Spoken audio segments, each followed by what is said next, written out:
बिस्मिल्लाहिर्रहमानिर्रहीम, अस्सलाम वालेकुम। दिस इज़ डॉक्टर मोहम्मद सारम और आज मैं बात करूंगा यूरिक एसिड हमारे बॉडी के लिए ख़तरनाक है।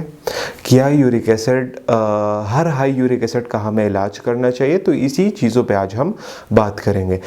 यूरिक एसिड जो होता है ये बेसिकली हमारे बॉडी में हम जो खुराक लेते हैं उसका ब्रेक डाउन एलिमेंट होता है। ये हमारे बॉडी में प्यूरिन्स के ब्रेक डाउन से हमें मिलता है। यूरिक एसिड हमारी बॉडी में पाया जाता है, बट बाज़ औक़ात इसकी जो मकदार होती है उसमें इजाफा हो जाता है और इसके दो वजूहात हैं। दो वजह से इसमें इजाफा होता है। नंबर वन, अगर हम यूरिक एसिड जिन चीज़ों में ज़्यादा होता है अगर वो खाएं, बहुत ज़्यादा खाएं तो हमारे बॉडी में यूरिक एसिड ज़्यादा होता है।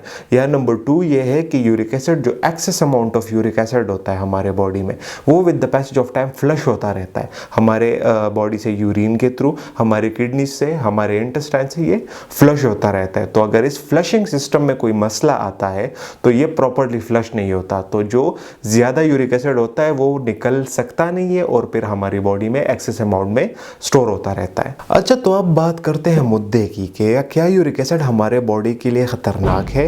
क्या अगर इसके अमाउंट में थोड़ा सा इजाफा हुआ हो तो हमको इसको ट्रीट करना चाहिए?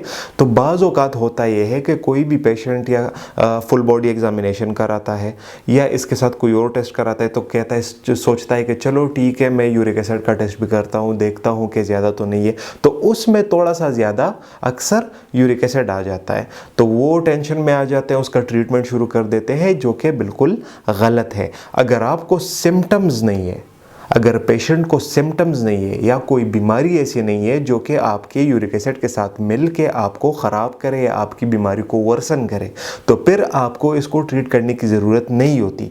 अब मैं आपको एक मिसाल देता हूँ। फॉर एग्ज़ाम्पल, अगर एक पेशेंट आता है उसका यूरिक एसिड ज़्यादा है और उसको सिम्टम्स आ रहे हैं, उसके पट्टों में दर्द है, उसके पट्टों में खिंचाव उसको फील हो रहा है, उसके जॉइंट्स में दर्द है, उसके जॉइंट्स सूजे हुए हैं, उसका जो पाँव का अंगूठा है वो सूज गया है, वो रेड कलर का हो गया। अगर ऐसे सिम्टम्स आ रहे हैं तब हमको इसको जाके ट्रीट करना होगा। अगर आपको सिम्टम्स नहीं आ रहे और थोड़ी सी अगर आपका यूरिक एसिड थोड़ा सा हाई आ रहा है तो उसका मसला कोई भी नहीं होता। मैं अगर आपको ब्रॉड सी वैल्यू दे दूं तो ये करीबन 4 to 6 नॉर्मल में आ जाता है, तो आपको टेंशन लेने की ज़रूरत बिल्कुल भी नहीं होती। अगर आपको सिम्टम्स नहीं आ रहे, आपको कोई यूरिक एसिड से कोई मसला नहीं आ रहा, तो फिर आपको इसको ट्रीट करने की ज़रूरत होती नहीं है अगर वो बहुत ज़्यादा हाई ना हो तो। जैसे कि मैंने अभी बताया कि अगर आपका यूरिक एसिड थोड़ा सा ज़्यादा आ रहा है टेस्ट में, तो आपको सिम्टम्स अगर नहीं आ रहे तो इसके लिए आपने कोई दवाई नहीं खानी, जस्ट आपने अपने डाइटरी प्लान को चेंज करना होता है। आपने ऑर्गन मीट से परहेज़ करना है, ये रिच यूरिक एसिड होते हैं। ऑर्गन मीट का मतलब है जैसे कि लिवर हो गया, कलीजी अगर आप खाते हो, गुर्दे का गोश्त अगर आप खाते हो, तो इन चीज़ों में यूरिक एसिड ज़्यादा होता है। तो अगर आपका यूरिक एसिड पहले से थोड़ा बढ़ा हुआ है और उसके बाद आप ये चीज़ें भी खाते हैं तो इसके साथ आपका यूरिक एसिड और भी शूट हो जाता है और फिर क्या होता है, फिर प्रॉब्लम्स बनती हैं। अच्छा, तो यूरिक एसिड का जो मेनली एसोसिएटेड जॉइंट होता है वो बिग टो होता है। पाँव का अंगूठा जो है जिसे हम कहते हैं, ये फूल जाता है, इसमें रेडनेस शुरू हो जाती है और बहुत ज़्यादा शदीद दर्द के साथ पेशेंट हमारे पास आता है। और अच्छा, ये बात याद रखें कि हाइपर यूरिसीमिया का और बिग टो के ट्रीटमेंट प्लान जो होता है वो बिल्कुल अलग-अलग है। तो आप सेल्फ मेडिकेशन से परहेज़ करें, आप यूट्यूब से मेडिकेशंस ना करें। इसके अलावा आपको अगर ये मसले आ रहे हैं, अगर आपका यूरिक एसिड थोड़ा सा ज़्यादा है तो आप कंसर्न डॉक्टर के साथ मिलें, उससे पूछे कि क्या हमें दवाई लेनी चाहिए। अगर वो आपको कहता है कि हाँ जी आपने लेनी चाहिए और यूरिक एसिड को कम करने के लिए, तो आप फिर बेशक लें।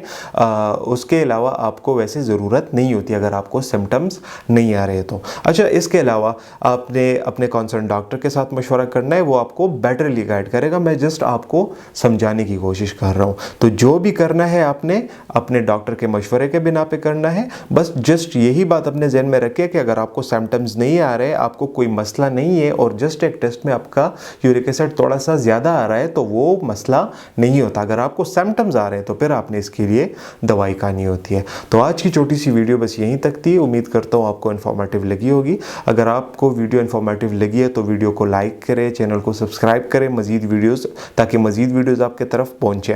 और चैनल पर विज़िट करने का बहुत बहुत शुक्रिया। See you in the next one. अल्लाह हाफ़िज़।